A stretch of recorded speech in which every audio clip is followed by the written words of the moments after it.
my script is an 18-point because that's what I can read. Large print.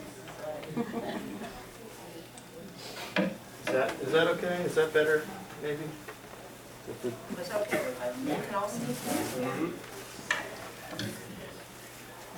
it. This talk actually started out as a program for the Tulpehocken Historical Society. I'm in charge of getting their speakers, and every once in a while I can't find a speaker. So then I, by default, become the speaker, it seems. So I've done several programs for them. This one on the canals, the Union Canal, one on Pennsylvania German Foursquare Gardens, I'm trying to think what the other one. Outhouses. Yes, the privy one. That seems to be the one that most people want to know about. Yeah. And I just recently finished one called Remember the Ladies for the DAR. They wanted one on a 250th anniversary theme, and I didn't have anything, but now I do. However, since it's, can you hear me? Can you hear me if I don't use this? I'm not going to use it. Since it's this time of the year, Easter, they asked me to do one on the Easter traditions. So, Pennsylvania German Easter traditions. Easter, which celebrates the resurrection of Jesus Christ, is generally considered to be the most joyous of all the Christian holidays. There's also a mostly secular side to the Easter season, one that features bunnies and chicks, colorful eggs, and fancifully decorated baskets.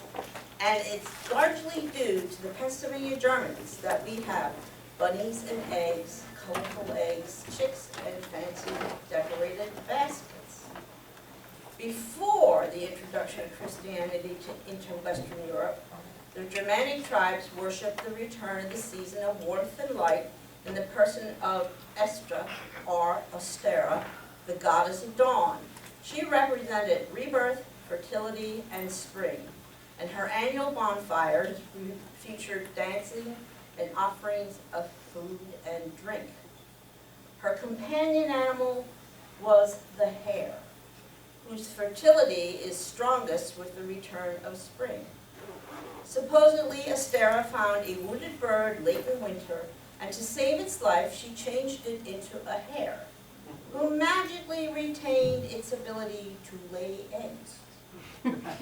Hares don't usually lay eggs, neither do bunnies. They usually bear live young.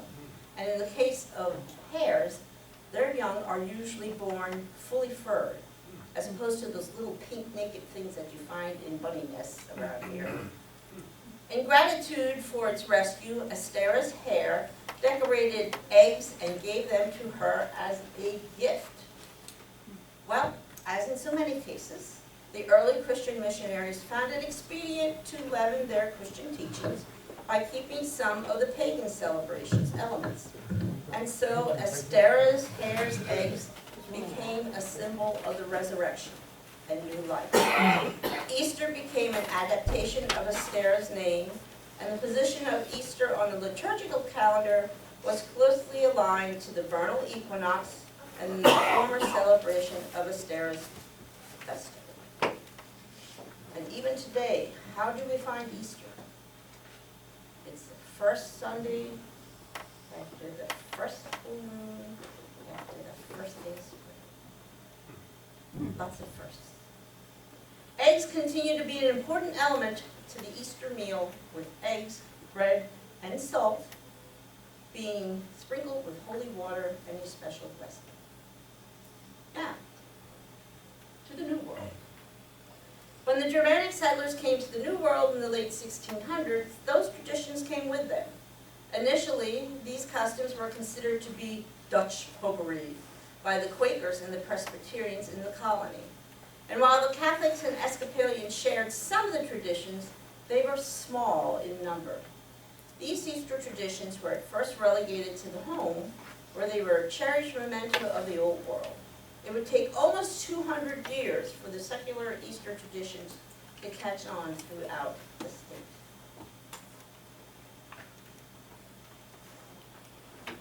your migration map. How many of you are descendants of the original settlers? I'm gonna put it that way. Oh, there's a couple. Oh, there's a couple. Okay. 1700s. Okay. How many of your parents were, or parents, how many of your ancestors were here before 1770? Ah, okay, we're doing good. Notice I had the part of the settlement, because this is for the Tulpehocken Settlement Society. So let's start with the liturgical calendar. Food and other objects were an important expression of blessing the home and promoting well-being for animals, humans, and cultivated plants, especially during the seasons of Lent and Holy Week. There's a book out called Eastertide in Pennsylvania by Alfred L. Shoemaker. A very, very good folk cultural study. If you can get a hold of it, get a hold of it. And it has been reprinted, so it's still available. The entire structure of Easter season starts with Shrove Tuesday, a day when children in the family rose early because no one wanted to be the last one out of bed and be called a Fastnacht. If you were, the entire day you were teased by your family and friends. No, it's actually better to be an eater of Fastnachts, which are the traditional, I don't know, they're not donuts. I wish people would stop calling them donuts. They're not donuts, but the donuts. And it's especially baked on Easter. It does not have a hole in the middle, people. That's a donut. These just have poke in the middle.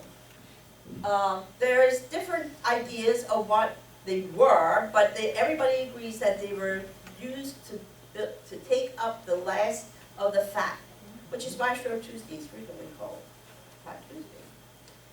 And before Lent begins, there's variations in the shape. Some are round, some are square. My mother's were sort of, well, I don't know what they were.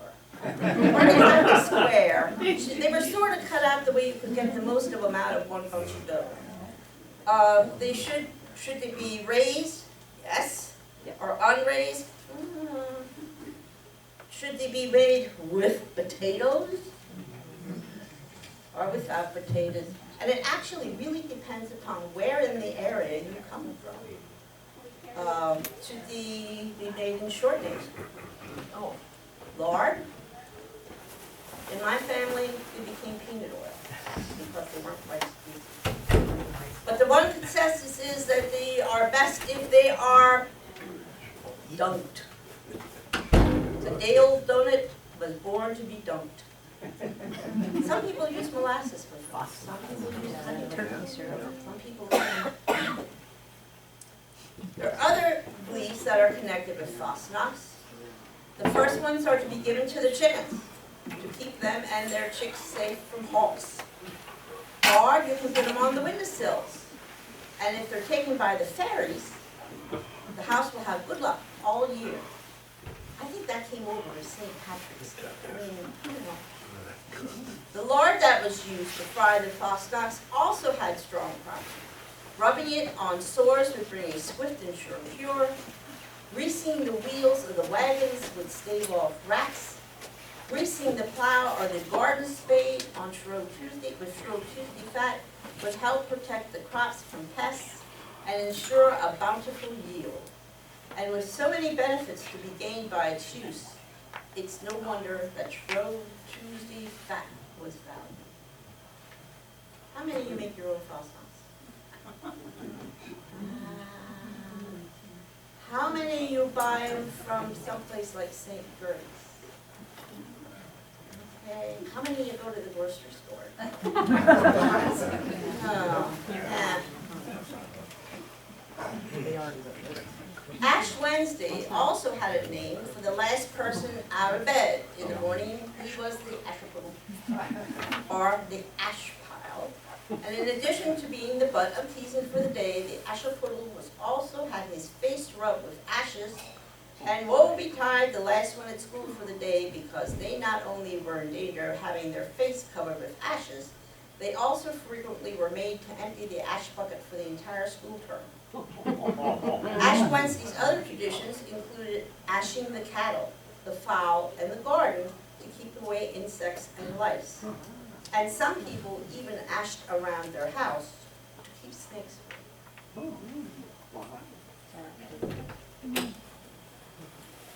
Maundy Thursday. Now we're getting into what's coming up. Also known as Winter or Green Thursday.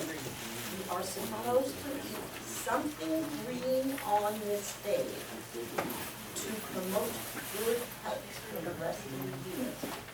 And one of the most common greens that you would use on this day is Dandelion. dandelion. One of the most common, often, it's one of the earliest greens to appear. It's high in iron, it's high in vitamins, and by the end of the winter, your body was actually craving that.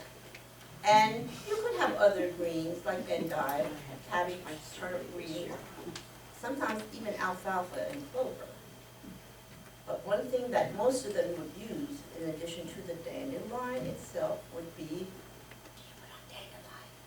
Bacon dressing. hot chocolate. You don't know? How many of you still pick your own dandelion? I must admit, I do not pick my own dandelion. If I want it badly enough, I'll go to the store. But I don't pick my own. I wouldn't pick dandelion out of my yard. All I have in my yard are pig's ears. Chicks who are hatched on this day are believed to be speckled. Tradition says that cabbages and clovers are best planted on Maundy Thursday. And you are supposed to save the eggs that are laid on Maundy Thursday to eat on Easter morning. Well, good luck. Well, that hen's speckled. I don't know if her chicks are going to be speckled. Good Friday, cottage talk. Until the time of industrialization and factory work, Pennsylvania Germans celebrated Good Friday as primarily a religious holiday. In fact, at one time in the 1860s, Pennsylvania even named Good Friday as a legal holiday. Only necessary farm chores were done, except for the sowing of clover seed, and that you had to have done by noon. In the house, women did not clean, sew, or bake on this day. Baking was taboo for fear that baking somebody into the family meant you might bake somebody out. Which, in other words, there could be a birth, but there also could be a death. Some people thought sweeping the house and burning the sweepings would bring good luck if you did it on Good Friday. But if you weren't supposed to sweep, I haven't figured out how it would be good luck. However, if you sewed seams on Good Friday, they would fall apart. And that one I remember my grandma saying. Can't sew on Good Friday because the threads won't hold. As on Maundy Thursday, the eggs that were laid on Good Friday were considered holy and set aside for Easter breakfast to ensure good health. And sometimes they were even placed in special places in the house as protection from lightning, fires, and illness. They were also placed in barns to ensure good health for livestock, beehives, and even burned in the field to bless the acreage. Good Friday weather had its own sayings. The weather for the day was generally expected to be rough and raw, as in keeping of the day's events. If it rained, the rain would drive up that day, and usually there would be rain on Good Friday, even if only a few drops. Good Friday rainwater was collected to be used for holy water for curing illnesses, and I've even heard that it was set aside as baptismal water for the rest of the year. Also, the sun would not shine clearly before 9 a.m. on this day. Easter weather has its own lore. A white Christmas means a green Easter. A green Easter, a white Easter means a green Christmas.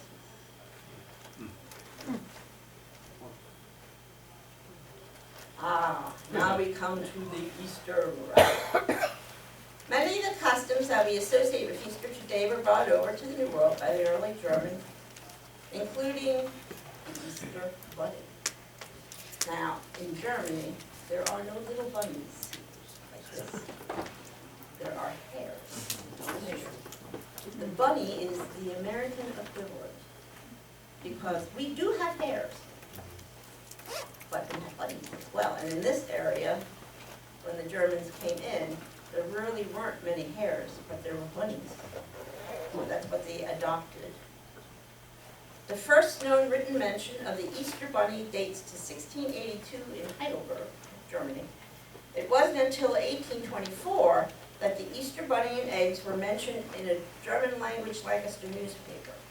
And since the tradition of the Easter hare was foreign to most Europeans and Great Britain, it was largely thanks to the Pennsylvania Germans that we have the Easter bunny tradition. Okay. And there he is, the man of the hour. Both the hare and the cottontail make nests for their young. And that's where the tradition of decorated Easter eggs continues.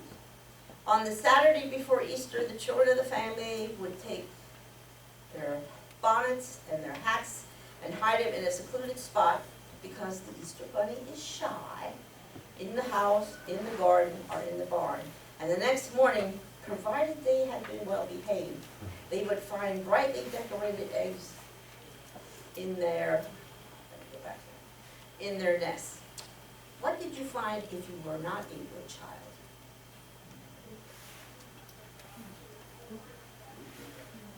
Something from the bunny. Bunny hair. Nuggets. Not bunny hair. Nuggets. Nugget, yes, nuggets. Whatever you want to call those little bunny things. As time went on, the headgear baskets were replaced by either hand-worked or commercially made baskets in artificial grass. But the Easter basket is still a major component of children's Easter. Some more Easter ones. The one down here in the lower right corner is paper mache, which was very popular at one time to put candies in. The big one over on your right is actually one of Lester Brininger's bunnies. Trying to think. These two up in the top are also paper mache, and the two in the middle, if I'm not mistaken, were ceramic. Some more. You could be stuffed. You could be tin. You could be a candy mold. You could be a cookie cutter.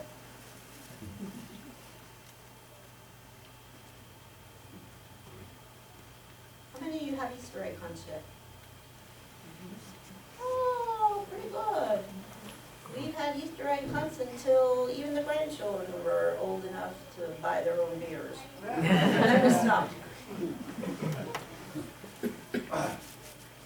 We had a good place to hide Easter eggs. So we had lots of rocks and stuff. We used to have them up at church. Well, we still do. We used to hide them in the church. That we sort of stopped because one year we hid it, and we had real eggs. One year we had an egg that was hidden that wasn't found until a month later by the pastor up in the altar in the pulpit, and a month-old egg. I hope it wouldn't. These Easter bunnies are Frockator, and they're contributed to Johann Conrad Gilbert. They're some of the earliest portraits that we know of. Notice they both have their own Easter egg baskets with them. The rabbits themselves are pretty fancy. One is in the collection of Colonial Williamsburg, and one is in the collection of the Winterthur Museum. And the one from Winterthur, which is the colored one, is found quite frequently with articles on Easter.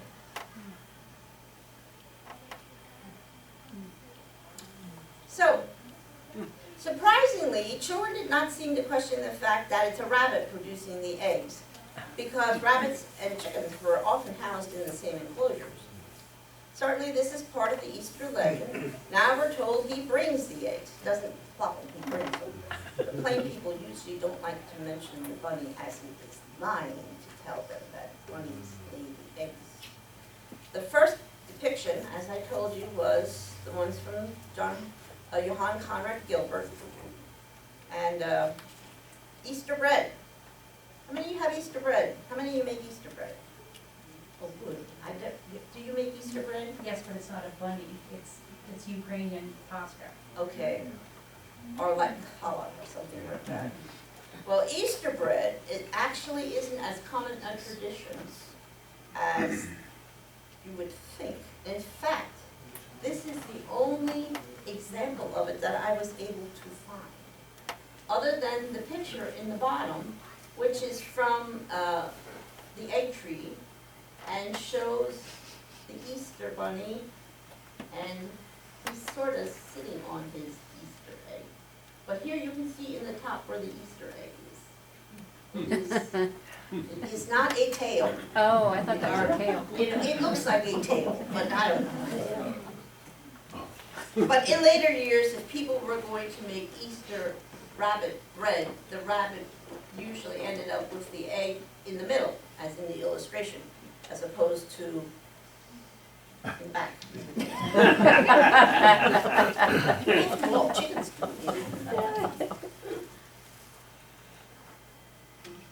So Easter eggs. Easter eggs have always been an integral part of the Pennsylvania German Easter tradition. Like the rabbit, they're symbols of fertility since the first days, and they've been adapted by the church to be symbols of resurrection and rebirth.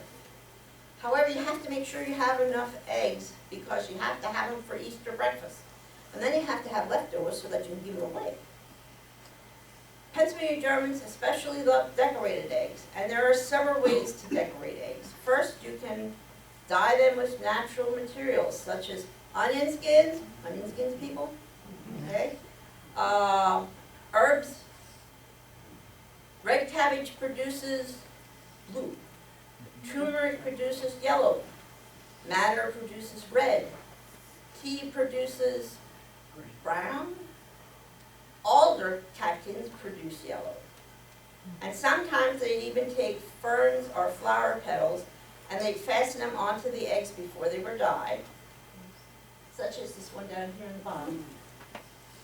But today, where do you get most of your dyes? Store. From the store.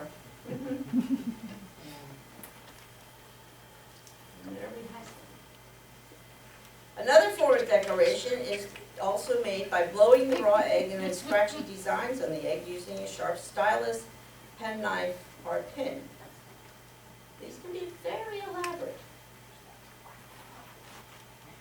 You can also do a wax crayon one, and then dip it in, usually a hot dye at that point.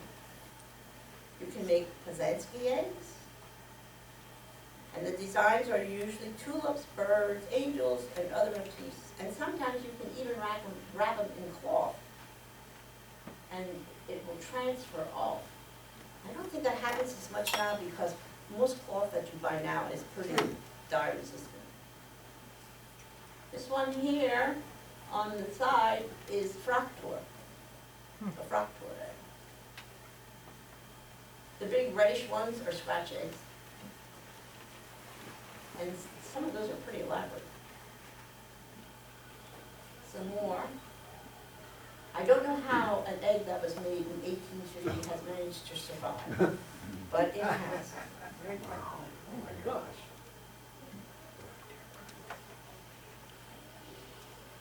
So they're not so humble anymore. I mean, some eggs are really pretty well decorated. I will say my most decorated eggs are usually wooden. There's something that's not going to break. I'm not good at blowing eggs. The special type that is very seldom found anymore is the use of meadow rush or binzegras to decorate the eggs. Now, a commercial message. There is a woman here who has binzegras eggs.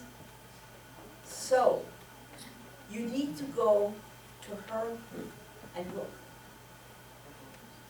They're made with brush. You're the only one now that does it about. Yeah.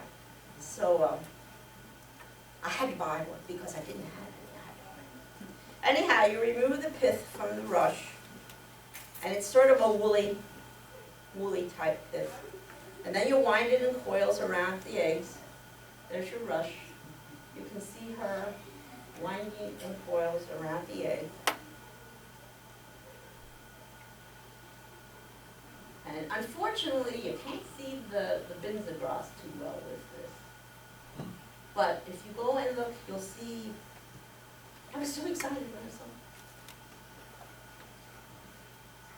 it. And you can also use it to make egg birds, which I could not find a photo of. However, the drawing shows you how the birds were made. And these are sort of the way they were made, except in this case, it's taken over the entire egg, the way it looks. These are heirlooms, you know. If you can find them, treat them as heirlooms. They're very, very, very rare. So now we have modern eggs in the traditional vein. Again, scratched. These are Mr. Brinier's eggs down here on the bottom. The ones up the top, they're not Mr. Brinier's, but they're done in the same sgraffito type. You awarded them those at the library. Pardon? You awarded, I know. because we have one. I used to buy them for $5 a piece, and I gave them to everybody. Yeah. And now I say to myself, why did you do that? No. I am not giving away any of mine anymore. Let's put it that way. Now I'm beginning to give away the plates, but I'm not giving away the eggs.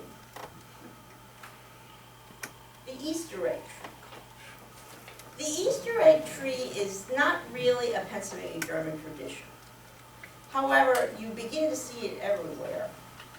It usually, toward the beginning of the 19th century was when it began to make its appearance.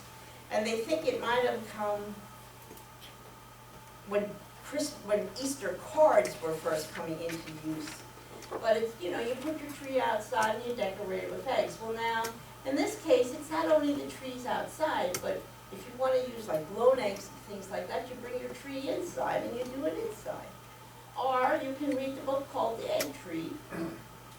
And if you can get a hold of this book, it's a very interesting book. It's about Pennsylvania German Easters. And it's a really interesting book. It's by Catherine Milhouse. Another favorite children's tradition is called picking eggs.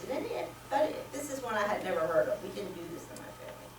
You would take your eggs and you would see how strong your eggs was by smashing it against, well, not smashing, picking it against somebody else's egg. If your egg broke, you had to forfeit something. So whoever ended up with the egg that wasn't broken was the winner. Sometimes they used ringers. And instead of the egg being an egg, it was wood or china. That was cheap. Now, the part of Easter that most people remember other than the bunny and the eggs. So, my family had a set and dried Easter. This was your Easter meal. Ham, filling, green beans, lettuce with bacon dressing. Usually there was a second vegetable. It must have been corn because I can't remember it. I do not like corn. But anyway, and that's what most of the things are. Now you look at these, and what's one thing that you notice about them? I think of when you're eating this. Well, they're salty, but something else. What types of meats do you have by the end of the winter? Sugar place. Cured meats. Oh, 10 minutes. Okay, I'll be done. You had ham because you usually had at least one cured ham that you, or smoked ham, that you had kept back just for Easter. Beans keep pretty well. Potatoes keep pretty well. You've already picked your dandelion on Green Tuesday, or Green Thursday. Dressing you can make any time, basically. So how many of you are going to have ham and string beans? How many of you are going to have ham for Easter? My brother's family has switched to lasagna for all the holidays, and they're not even Italian. Okay, so ham was the meat of choice, although sometimes you had roast beef or turkey. Potatoes, breads, vegetables, sweet and sours, because you can't have Pennsylvania German meal without sweet and sours, were served with egg-based dishes predominating. And of course, there's also Easter-specific candies in egg and rabbit shapes. And both candy eggs and rabbits have been around for over a century, but the molded ones didn't come in until the early 1900s, late 1800s, because people like Milton Hershey, who was Pennsylvania German. In fact, today Easter and Halloween are your two largest candy days. Again, they might be coming in paper mache molds, like this brown bunny in the bottom. They might be in tin, like the eggs up on the top. They might be a molded egg. They might come in all different containers, like the ones in the middle, which if you can get a hold of them now are worth a bunch of money. Usually they come in a basket. So we see that the Pennsylvania Germans were largely responsible for some of America's best-loved Easter traditions. The Easter bunny, decorated Easter eggs, and Easter candies.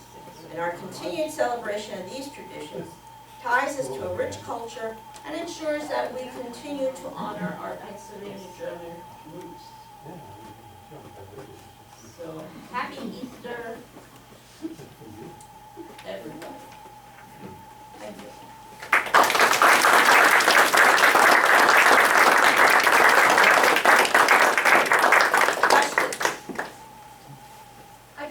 Something.